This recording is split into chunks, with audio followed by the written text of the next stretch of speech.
This is America in the Morning from Westwood One. Good morning, I'm John Trout. It's Wednesday, October 29th, 2025. Here's what's coming up on America in the Morning. With its sights now set on Cuba and the Bahamas, Hurricane Melissa pulverizes Jamaica. Julie Walker has that. Lisa Dwyer reports on a government program impacted by the shutdown that could leave 1 in 8 Americans without money for food. Pete Hegseth says the U.S. military carried out 3 strikes against boats in the Eastern Pacific. Mike Hemp in Washington. A judge is extending an order barring the Trump administration from firing federal workers during the government shutdown. I'm Ed Donahue. On Wall Street, stocks open this morning with the major averages all at fresh record highs again. I'm Jessica Ettinger.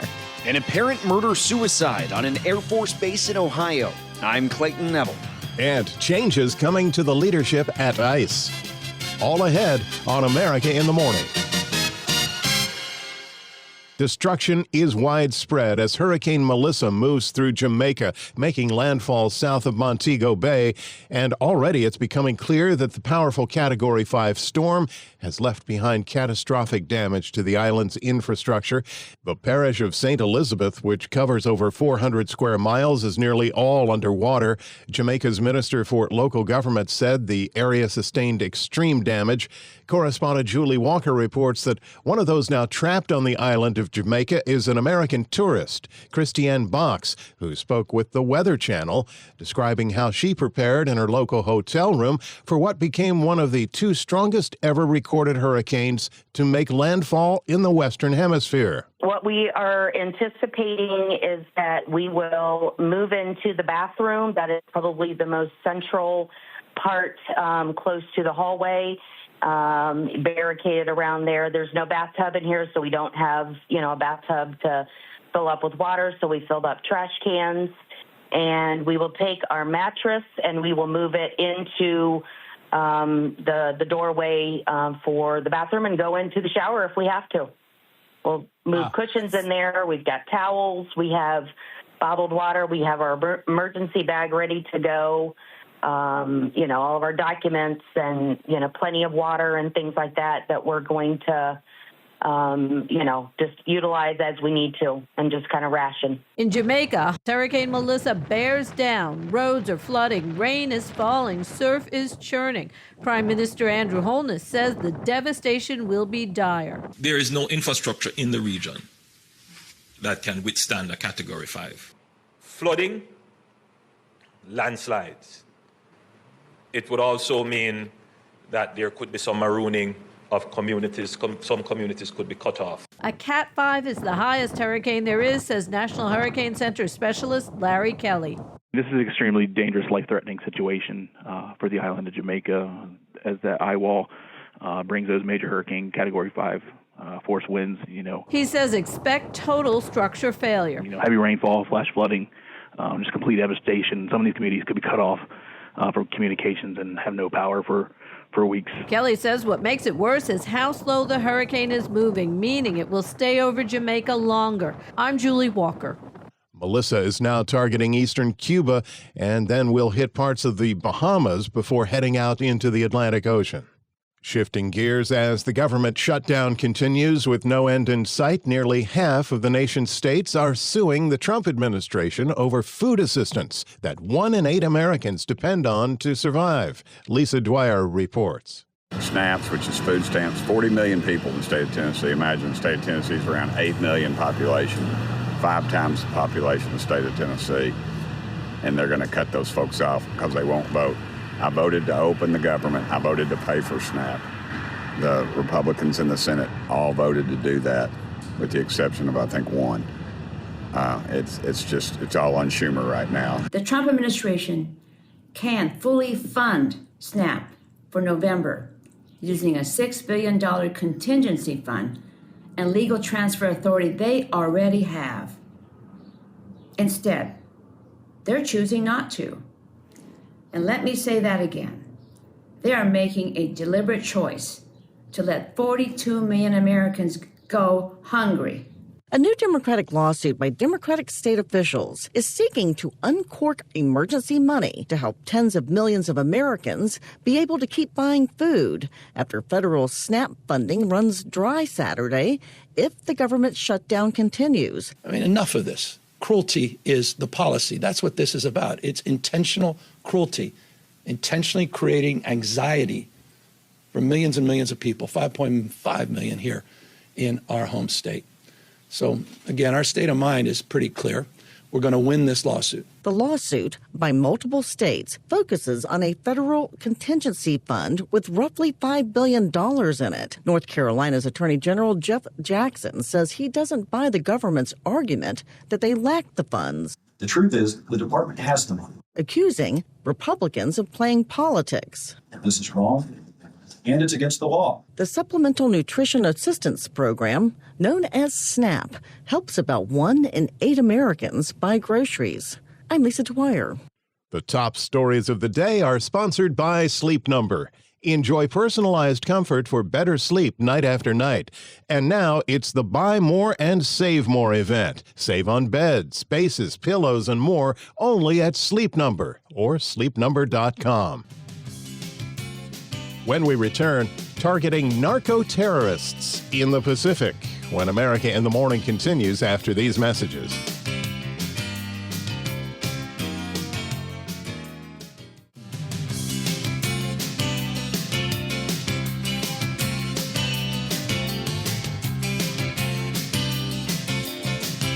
This is America in the Morning. Welcome back. Things could get a little gusty in the central part of the nation today.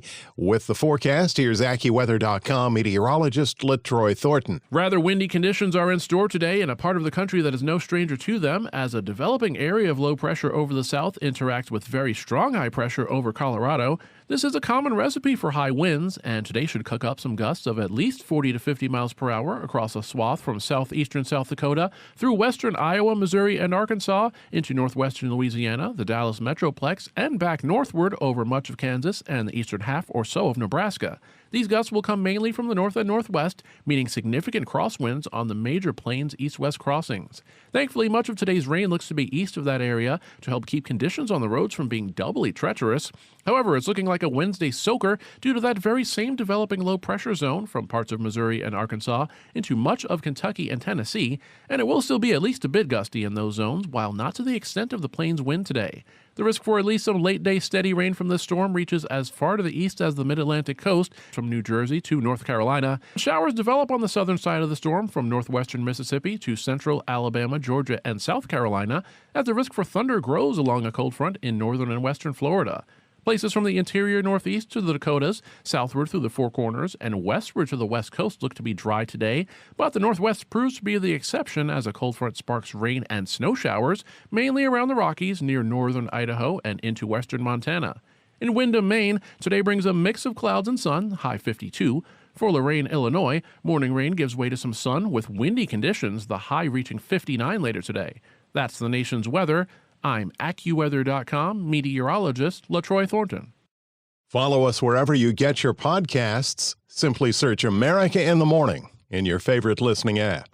The United States has ramped up the campaign against suspected drug-carrying vessels targeting 4 ships in the Pacific Ocean. Details from correspondent Mike Hempen. Defense Secretary Pete Hegseth says the U.S. military carried out strikes against boats in the eastern Pacific, killing 14 people. In an announcement on social media, Hegseth posted videos of the strikes. 2 boats can be seen moving at speed through the water. One contains a large amount of parcels or bundles. Both then suddenly explode and are seen aflame. Another strike appears to have been conducted on a pair of boats that were stationary in the water alongside each other. Hegseth says U.S. intelligence indicates the 4 boats were known for carrying narcotics. There are people traveling on international waters headed towards the United States with hostilities in mind, which includes flooding our country with dangerous, deadly drugs. And they're going to be stopped. And that's what's happening. We know what these boats are. The president just said it. We track them from the very beginning. We know who's on them, who they are, where they're coming from, what they have on them. If you're running drug boats, you're in grave danger. This is the first time multiple strikes were announced in a single day. Mike Hempen, Washington. A judge has ruled against the Trump administration involving cuts to government jobs. Correspondent Ed Donahue reports. A judge is extending an order barring the Trump administration from firing federal workers during the government shutdown. Federal Judge Susan Ilston granted a preliminary injunction that bars the firings while a lawsuit challenging them plays out. The order is now in effect indefinitely. Ilston was nominated by President Bill Clinton and says she believes the evidence will ultimately show the mass firings were illegal and in excess of authority. Lawyers for the government say the district court does not have the authority to hear personnel challenges, and President Trump has broad authority to reduce the federal workforce as he pledged to do during the campaign. The president of the American Federation of Government Employees says President Trump is illegally firing thousands of federal workers, specifically those carrying out programs and policies the administration finds objectionable. I'm Ed Donahue. When we return on America in the Morning, AI chip manufacturing back in the U.S. after these messages.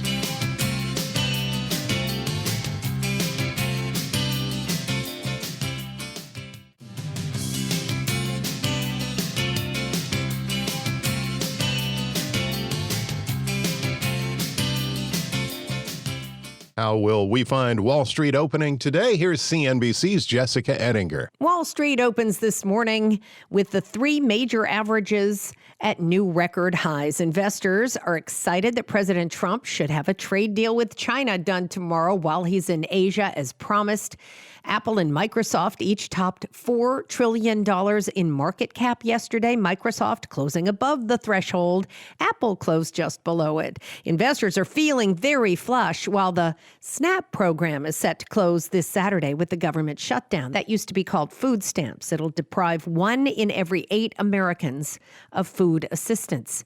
NVIDIA's CEO says AI chips are now being made in Arizona. He told CNBC that the new industrial revolution is AI and making the chips that power it. With your proximity to the White House right now, you're here quite often. Is that a concern that you're hearing from them? Like, what about the workers? We have to make sure that we're not displacing them. And is there anything that you guys are, NVIDIA in particular, is doing with the White House? Look at what President Trump is doing. The first thing, my first phone call, my first meeting with him, it's manufacturing in America. Move manufacturing back to the United States. It creates tons of jobs. Because we're talking about the AI industrial revolution, all of these AI factories creates a ton of jobs. NVIDIA CEO Jensen Huang with CNBC's Christina Partsinevelis. And Americans are going to need those new jobs. Amazon is firing tens of thousands of people. It's going to lay off about 14,000 corporate employees as it restructures for the AI era. Those layoffs are expected to become the largest corporate job cuts in Amazon's history. Reuters reporting the total could go as high as 30,000. And the company did signal that more layoffs are likely in the year ahead. CNBC's Mackenzie Sagalos. And UPS is firing nearly 50,000 people. Plans to cut 14,000 corporate jobs and 34,000 operational jobs. I spoke with some executives from the company. They said this total of 48,000 was partly due to phasing out Amazon volumes and also nearing a deal to return its lower cost shipping option back to the post office. So, of course, that leaves the question, did AI play a part in this workforce reduction? Now, the company officials I spoke with said it was a factor, but they pointed more to automation in facilities. That's CNBC's Frank Holland. Consumer confidence fell in October to its lowest level since April. That's the new report from the Conference Board. September inflation hit 3%, which now means that next year's Social Security cost of living increase that takes effect January 1st at 2.8% has beneficiaries possibly starting the new year underwater, not keeping up with that 3% inflation rate. On today's watch list, earnings are coming from big names: Google parent Alphabet, Facebook parent Meta, Microsoft, plus Boeing and Caterpillar, to name a few. CNBC's Jessica Ettinger. When we return on America in the Morning, President Trump dismantling ICE leadership in major cities. That and more after these messages.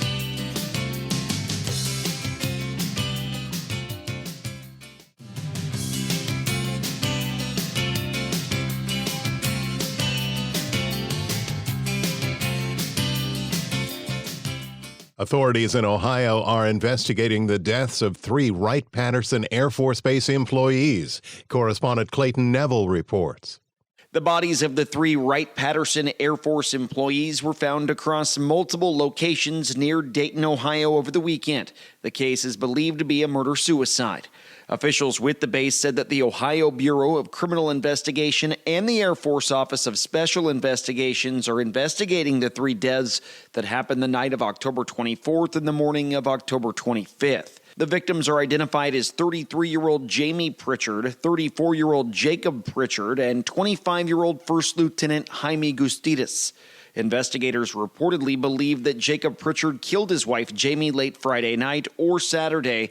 He was seen on surveillance video opening the trunk of a vehicle and then taking his own life. I'm Clayton Neville. The Trump administration is reassigning at least half of the top leadership at the Immigration and Customs Enforcement offices around the country in a major shakeup of the agency responsible for carrying out the president's vision for mass deportations. Fox News is reporting that the overhaul affects ICE field offices in at least 8 major cities, including Los Angeles, San Diego, Portland, and New Orleans, and will replace many senior leaders with Border Patrol officials. The changes were initiated by the Department of Homeland Security. America in the Morning for Wednesday, October 29th, 2025 is produced by Jeff McKay. I'm John Trout. This is Westwood One.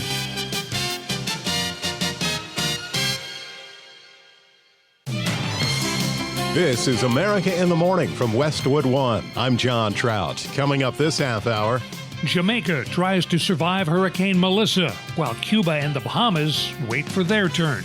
I'm Rich Johnson. Lawmakers warn of real consequences to the continuation of the government shutdown. I'm John Stolnis in Washington. Despite violence, the Trump administration says the ceasefire in the Middle East is holding. I'm Clayton Neville. 4 North Carolina kids are dead, and their father says he did it. I'm Joan Jones. Amazon isn't the only one laying off workers, and the prospects of finding another job aren't easy. I'm Jeff McKay. PayPal's letting you buy stuff with ChatGPT. I'm tech correspondent Chuck Palm. Back after these messages.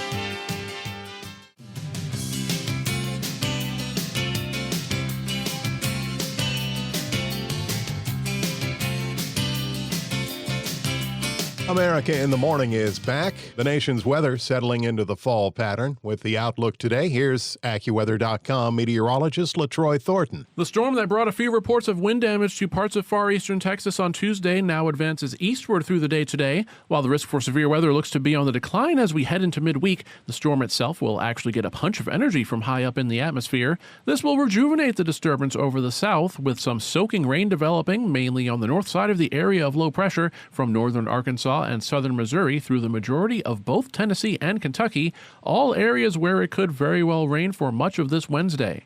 Generally lighter but still steady rain stretches to the east of that area and right through the mid-Atlantic coast, including Virginia and at least North Carolina, where there could be some thunder this afternoon, especially for the eastern part of the state. Otherwise, some rain spreads as far to the north as southern Pennsylvania and Ohio, even southern New Jersey by the end of the day, as the core of the storm slowly pivots across the south. But the southern half of this feature brings more showery conditions instead, most likely in the vicinity of a cold front swinging through the Florida Panhandle and adjacent parts of both Alabama and Georgia, where there could be some thunderstorms as well. Beyond that area, watch for more sprinkles at times and patches of drizzle near the coast from the Boston area toward New York today on the fringes of the storm that dropped some rain on the mid-Atlantic just yesterday.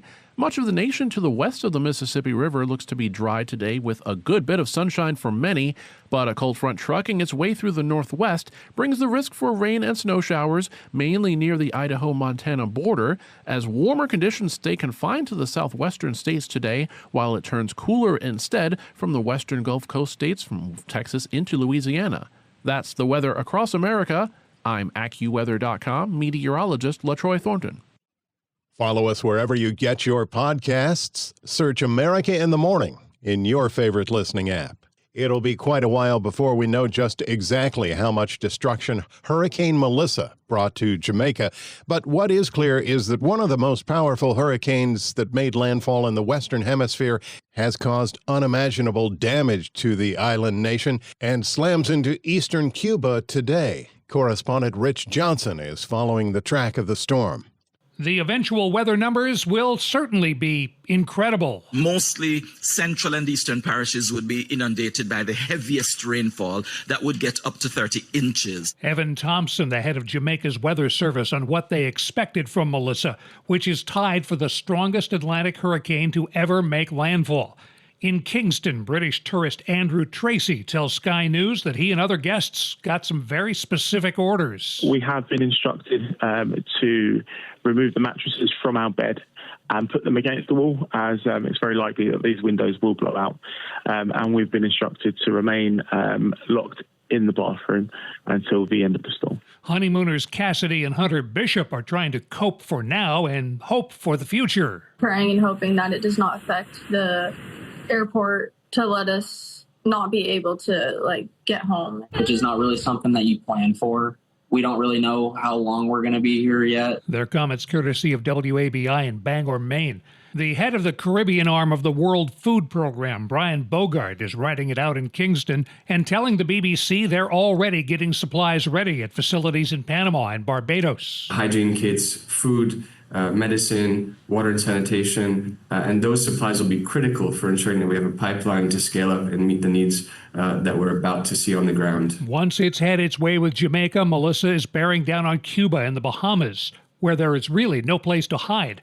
Unlike mountainous Jamaica and Cuba, which were formed by the collision of tectonic plates, the Bahamas are the product of the buildup and compression of the remains of coral and algae. Most of the country's 30 inhabited islands sit barely above sea level.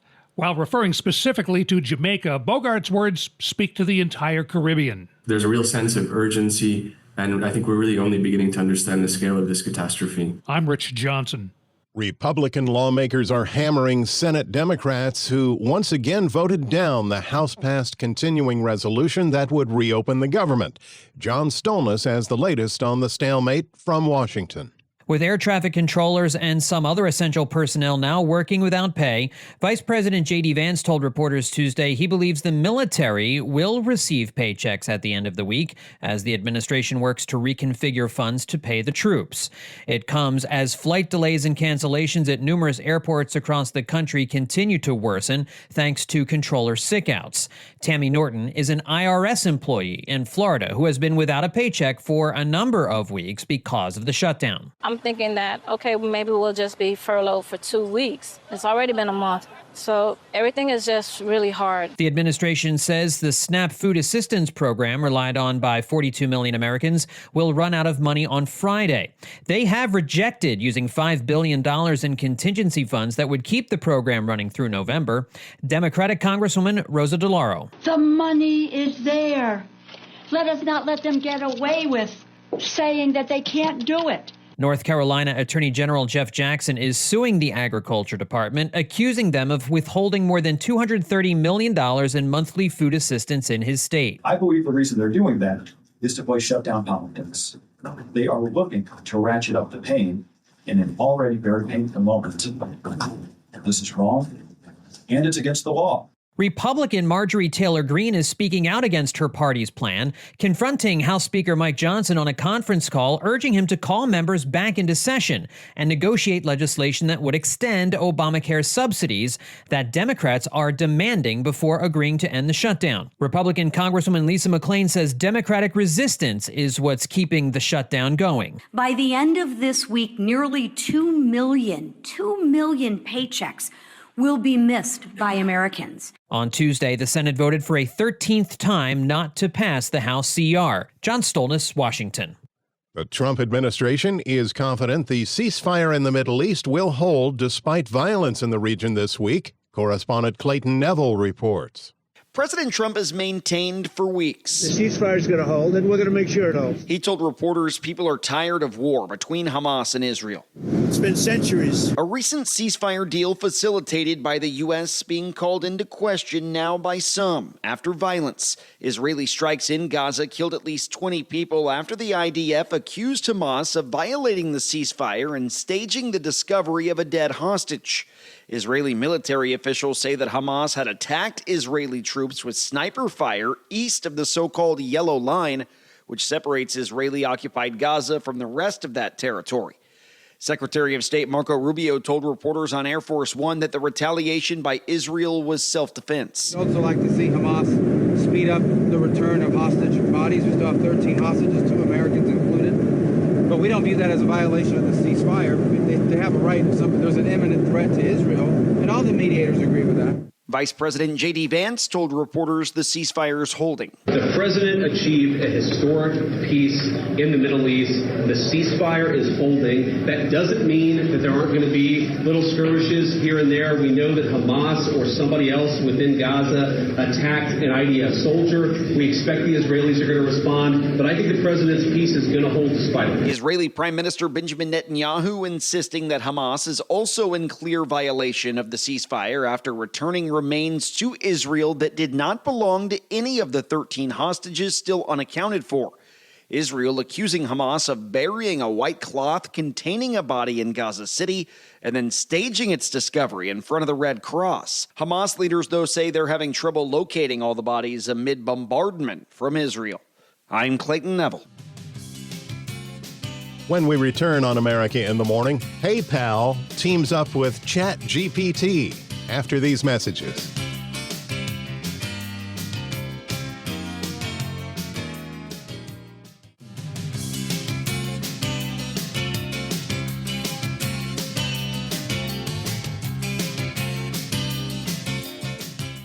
This is America in the Morning.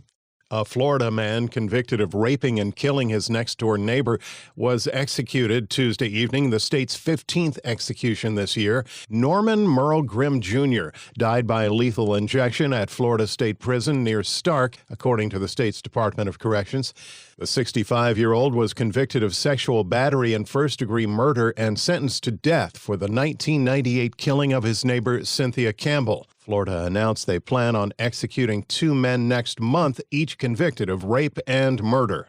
A tragedy unfolding in a quiet North Carolina neighborhood where it's alleged a dad has killed 4 of his young children. Joan Jones has that story. Emergency operators in Johnston County, just east of Raleigh, North Carolina, say they got a call on Tuesday morning from a man who told them he had killed his 4 kids, and they were in the trunk of his car. When sheriff's deputies arrived, they discovered that's exactly where the bodies of 4 children were located. They said the bodies had been there for a long time. It was a shock to neighbors who spoke to News 17 in Raleigh. I woke up this morning and had looked out waiting for a package and saw all these cops. Neighbors told the TV station that the mother had died last April after suffering a complicated pregnancy. The day his wife passed away, the kids and him were actually sitting in the sheriff's car for several hours that day while they were investigating, and we took them food and snacks and things like that. But neighbor Deborah Wiley says it appeared that the father, Wellington Delano Dickens III, never fully recovered, never seemed the same after that. He was friendly, he would wave.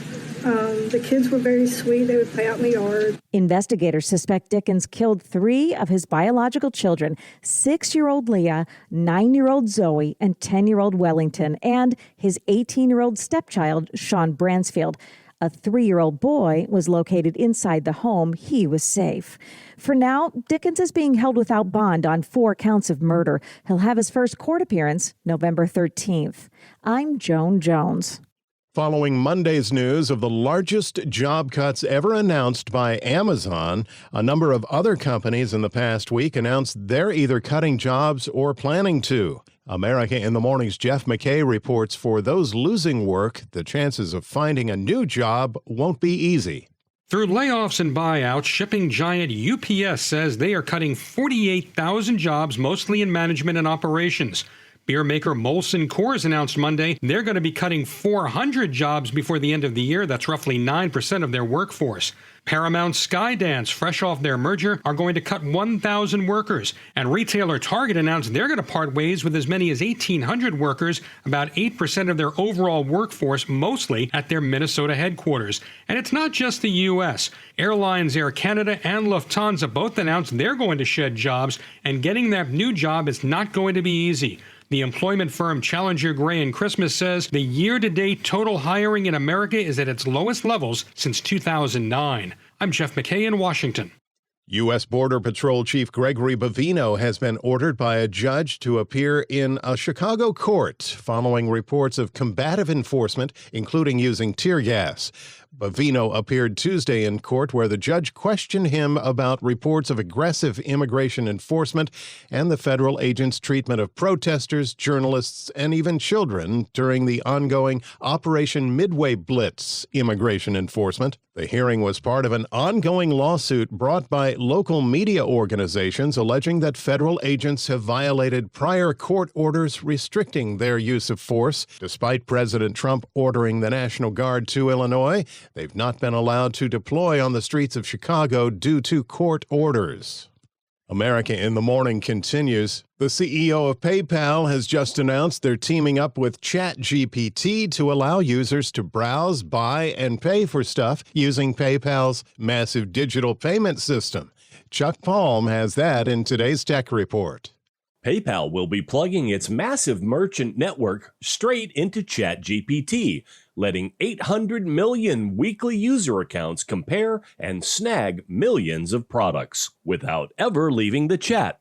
PayPal CEO Alex Chriss nailed it when he said, "We want PayPal to be available anywhere and everywhere that consumers want to pay, and we want merchants to be able to sell to consumers anywhere and everywhere." PayPal's third quarter revenue numbers are up 6% to $8.4 billion, and payment volumes are climbing to 7% to $458 billion. And for the first time, they will be paying a 14-cent quarterly dividend. Analysts are buzzing that this agentic commerce could be PayPal's secret sauce to turbocharge growth in the next-gen shopping arena. For more, follow me on X, @ChuckPalm. In with Wednesday Sports, here's our Robert Workman. The Blue Jays evened up the World Series last night, taking Game 4 over the Dodgers 6-2 in Los Angeles. LA scratched out a run in the second inning off Shane Bieber, but Vladimir Guerrero Jr. took Shohei Ohtani deep in the third for a 2-1 Blue Jays lead. Manager John Schneider. I get that it's easy to write Ohtani versus Guerrero. To us, it's Toronto versus Los Angeles. But that swing was huge. Game 5 tonight at Dodger Stadium, and a return trip north of the border is assured now for Game 6 on Friday. Another NHL cattle call, 16 games last night, all 32 teams on the ice. The league's top two teams fell. Avalanche down the Devils, and the Oilers too slick for the Mammoth, so there's now a 5-way logjam at the top of the standings. NBA, the Thunder improved to 5-0 with a win over the Kings. Shai Gilgeous-Alexander led the comeback with 31 points. Sixers rallied past the Wizards in overtime to remain unbeaten at 4-0. DC was up 19 in the third, but Tyrese Maxey had 39 points, 21 of those in the fourth quarter and OT. That's Wednesday Sports. When we return on America in the Morning, a new report shows consumers are less confident about the economy, and a house of dynamite has the ears and eyes of the Pentagon after these messages.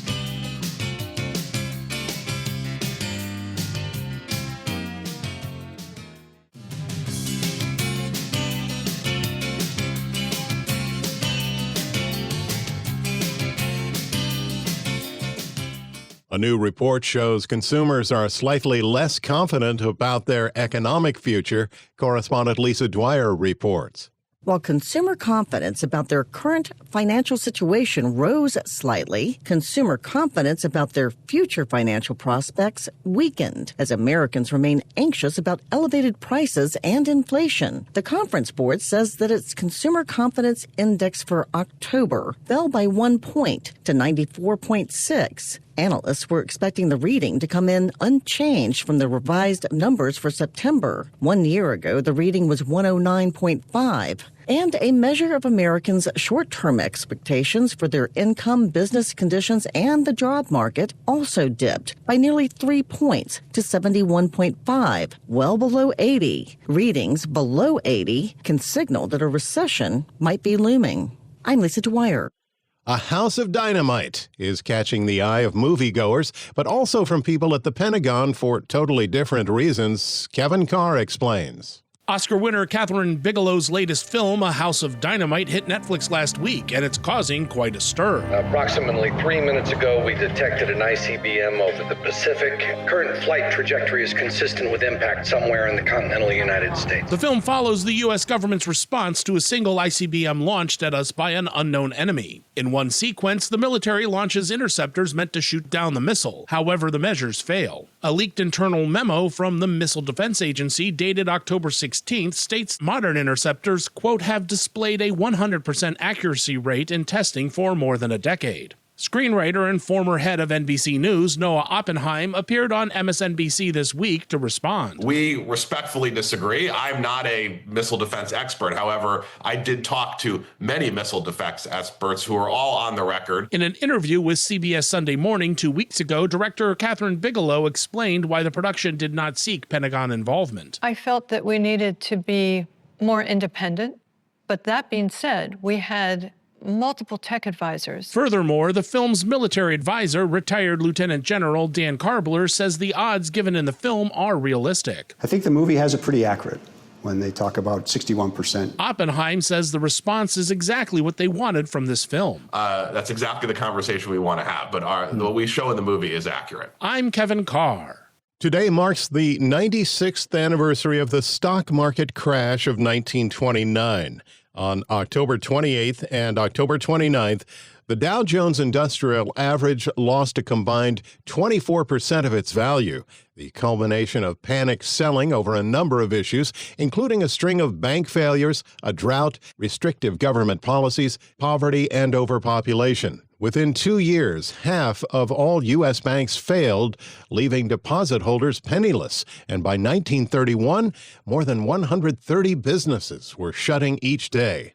By 1932, the nation's unemployment rate was a staggering 24%.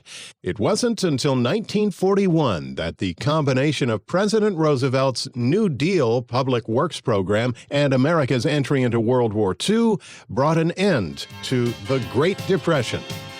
America in the Morning for Wednesday, October 29th, 2025 is produced by Jeff McKay. I'm John Trout. This is Westwood One.